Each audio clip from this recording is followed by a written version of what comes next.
So capital alignment, this is the hardest part, to find money that doesn't force an exit. So how do we do that? So about 25 years ago, Murph Kislik from John Deere sat down with me at dinner, pulled out a napkin and a pen, and wrote out The Innovator's Dilemma from Clayton Christensen, and shared this challenge that big OEMs have of innovating and how they need to find a way to innovate or they will be disrupted.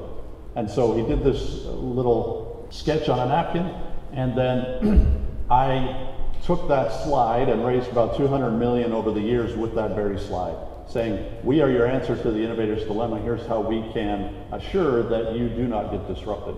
So that was one, is helping the OEMs in helping them solve this challenge of innovating in a large company, especially a public company. The way that I did that was largely through two principles that are taught in Getting to Yes. And it's the two in the middle. If you can focus on the interests and describe your partner's interests better than they can. And so I sit with an OEM, I make one list of all of their interests, one list of all of our interests, and then creatively try to come up with mutual benefit options. And this seems very silly, very simple, and it has worked every time. Whenever there's a problem in a relationship development, contract negotiations, you go to a whiteboard and make these two lists and say, we need to get check boxes on all of these, and then creatively figure that out. It will optimize the alignment and the success of your partnerships. And as an example, I had one multi-billion-dollar OEM negotiating with me. The negotiator was from Europe. They're very different in their contract laws and their employees. And so he said, hey, after 5 years of funding you, we want to own the employees. We want them to become our employees.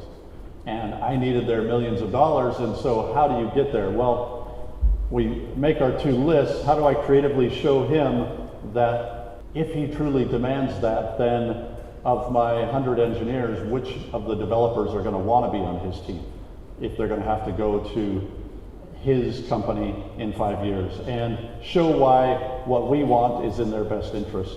And so creativity is really that superpower for helping you get aligned with the creative solutions that lead to a win-win with your customers and your partners.